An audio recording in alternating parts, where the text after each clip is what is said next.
Hi, and welcome back to Risk Management. Today we're going to start the topic of causation. Remember from the last class we said association is not causation, but the reason we're interested in causation is because risk has a fundamental embedded concept of cause in it. In order to know that a risk exists, we must know that cause exists. And to know that cause exists, we also have to know something called phenomena exist. We're going to talk about phenomena today, how we understand them, how we know about them, and whether in fact we can know about them. And if we don't know about them, we're going to ultimately conclude that there's a disturbing idea that in fact maybe all of reality is based simply on hierarchies and power fights rather than actual objective knowledge. So we may leave today with a little bit of an unsettled feeling about, can we actually know anything at all? This class might sound a little philosophical, but it's important to get to this depth because when we're talking about risk, we need some objective sense of shared understanding of truth. If we don't have truth, after all, how can we know that a risk exists and how can we manage it? So today's talk is entitled Perception and Power, because our object is to see what our perceptions can be of reality and to see if we can make those perceptions in some way objective. I want to turn back to the definition of risk just to remind us where we are in the flow chart of this class. Remember, we said in an earlier class, risk is the probability that a stimulus causes a harmful effect. Now again, here you see embedded very much fundamentally in the principle of risk, the word cause, which I've underlined and put in red for you. If we don't know causation, we don't know risk. But what is causation? That's a principle we're going to have to flush out in more detail in the next series of classes. I'm going to offer the following working definition for each class that we talk about this concept. A change in a stimulus that determines a directional change in an effect. Now that sounds like a mouthful, but you'll see that it actually breaks down into only 3 common sense topics that we need to talk about. Changes in stimuli and effects, the topics that we're going to talk about today and in a few subsequent future classes. And then we're going to need to talk about the word determines, and then we're going to need to talk about directional. So really there's only 3 topics here that we need to worry about when we're talking about causation. Changes in stimuli and effects, the word determines, and the word directional. And we'll define each of those topics per class. But today I want to talk about changes in stimuli and changes in effects. Because if we actually know that throwing a ball causes a window to break, we have to first observe the ball, and we must also observe that there's a window. If we don't know those 2 things, then how can we possibly conclude that throwing a ball broke a window? Or, to give another example, let's say we're talking about airplanes landing. An airplane has a certain height, a certain velocity, and a certain tilt of the plane. If we noticed, for example, that the plane seemed to be tilting at a different angle, and we also somehow could measure that the plane's speed was declining, then we might have an observation about the change in a stimulus. And we could also, at the same time, notice the plane's altitude changing, an effect. So by noticing 2 different phenomena going on at the same time, the change in the plane's speed and the change in its altitude, we have at least an association. 2 things happening simultaneously that seem to have some sort of correlation with each other. Whether one is causing the other is a different question. Remember, association is not causation. But we have to first, before we can get into any question about determination or directionality of the cause, know that in fact there was a stimulus and that there was an effect. And so that's the topic for today, phenomena. Here's the definition broken out into 3 different lines for you. On one line, we have changes in stimuli and effects. That's where those 2 arrows come out. We call these stimulus and effect phenomena, things that we observe in reality. Another word for phenomena is relata. The singular is relatum in the Latin. But a phenomenon is something we can observe in nature. Now the problem with this is reality is a little bit tough to see, and as you'll see in the next series of lectures, there's a lot of illusions about reality. People get confused about what exactly is going on all the time, and our senses and our measurement devices can often be tricked by reality, so we need to be careful, because if we're tricked about what really is going on, then we won't measure it or observe it correctly, and then we might misstate what is or is not a risk. Einstein said reality is all an illusion, but it is a persistent illusion. And our goal going forward will be to try to find what is persisting in that illusion that is important for us to note, so that when we state risks, we're stating them correctly. Another person named Mike Huemer, who's a philosopher at the University of Colorado, came up with a very sort of common sense definition of why we might be able to know something in reality exists. He gives the example of saying, I have two hands. And when I'm asked, why do I know I have two hands? He says, you're entitled to presume things are the way they seem. It seems I have two hands, and therefore I'm entitled to make the claim, I have two hands.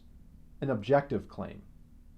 Now, things that seem to be could come from a number of sources, from my perception, touch, taste, smell, sight, and so forth, from my memory of previous sensations that I've touched, tasted, smelled, heard, or seen, maybe from my emotions. Somebody seemed to be angry or upset or happy. And so there are sort of senses beyond the traditional five. We often talk about a spidey sense or a sixth sense, something that is sort of ethereal, and yet we feel some sort of emotion or sensation beyond our ordinary common sense understandings of the world. One thing that phenomena are not, however, are our imagination. They're not fiction. We're not talking about green men from the planet Blob. We're talking about things that we can actually observe or in some way sense. And therefore, we need to be careful about what those things are. Now, here's how I want to motivate this lecture today. Here's a picture of two animals. How do you know that these two animals are zebra? Seems like a silly question, of course. But stop for a moment. How do you actually know that? Of course, we could say, well, this is a Photoshop picture and so forth. It's not real zebra. I understand that. We're going to leave those sorts of objections aside. How do you know these are zebra? As opposed to, say, two painted horses that look like zebra. You might point to the fact that, well, the zebra are grazing and it looks like it's a zoo setting and so forth, and you wouldn't put a horse in a zoo. But I could challenge you and say, yes, but how do you know somebody didn't sneak in and just to trick you, place two horses that were just painted up to look like zebra?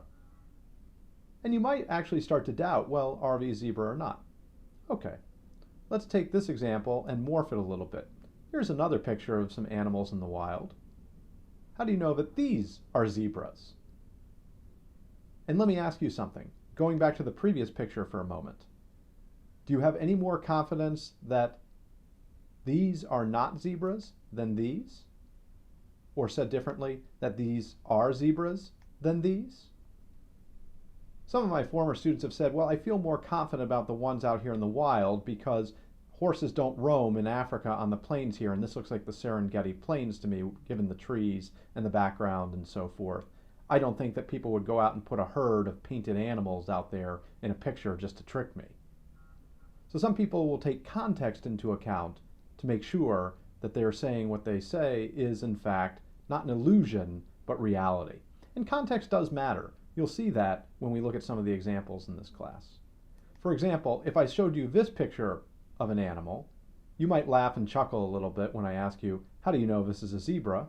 Some of my former students would say, well, because there's a lion lying below him, and that's what a zebra does when a lion comes around. Of course, we all chuckle because we know zebras don't typically do this. This is naturally photoshopped and silly, but that's why you know this probably isn't a real animal doing a real thing, because it acts outside of the context in which we normally understand zebras to act. But let's take this as another example. Say we say the earth seems flat to me. And we use this picture as justification, as evidence. Just as I say my two hands seem to be in front of me, the earth seems to be flat.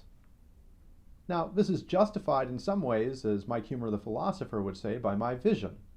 Right? I can see, and it seems flat from my vision. So let me ask you something. Why isn't that enough? Why can't we say that, in fact, is knowledge, and we know that, in fact, the earth is flat from this? You might say, well, because your vision is limited to one sight setting, and there are in fact other sight settings besides just this one. You have to take the whole picture into account to be able to know that the earth is not flat. But let's say the following occurs. We have two different individuals, one on the African Serengeti plains and one in orbit out in space. Now, the African bushman might say, the Earth seems flat to me. The astronaut might say, the Earth seems round. Who's right? Think about that for a moment. Is the bushman right? Or is the astronaut right?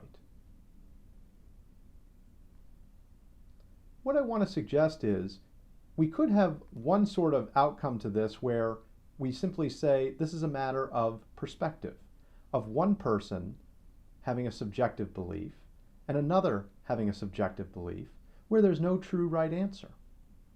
Or we could say there is a right answer, but that there's different perspectives about that right answer, and some are right and some are wrong.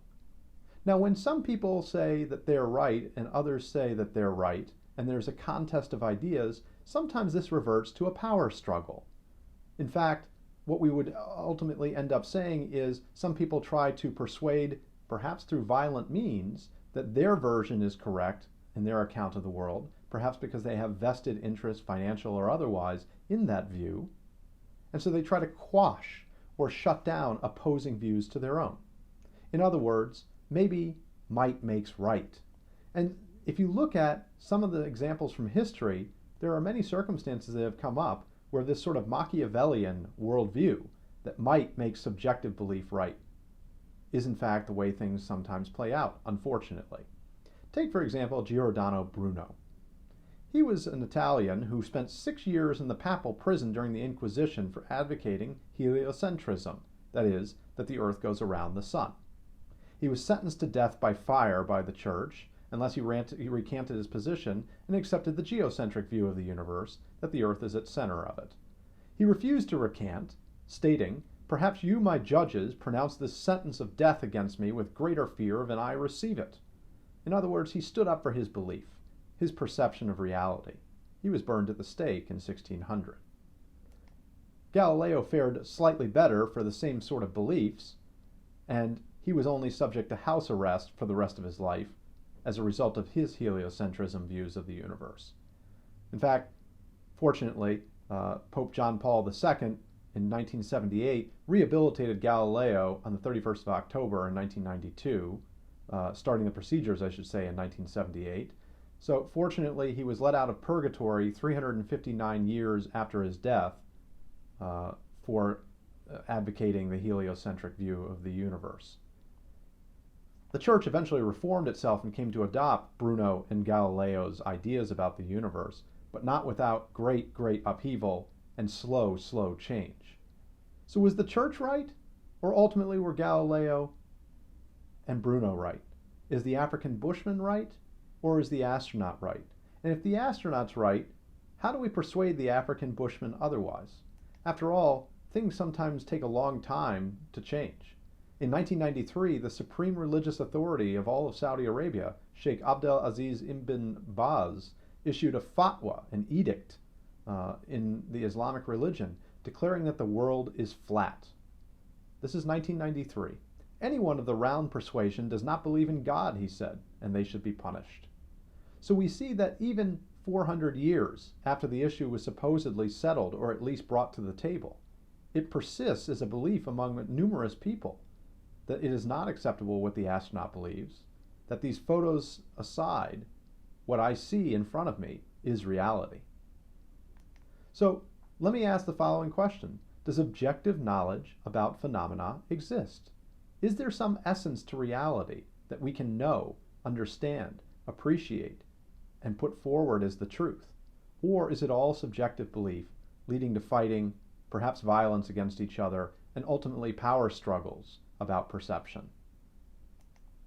I had one student one time who told me that knowledge shouldn't depend on another individual's ability to confirm the truth of the belief, because this is impossible anyway, since everything appears, and this is the key point, and is different to everyone. Now, everything may appear different to everyone, but is everything different to everyone? That is that the case that simply the world is different for different people? There is no objective truth under this understanding.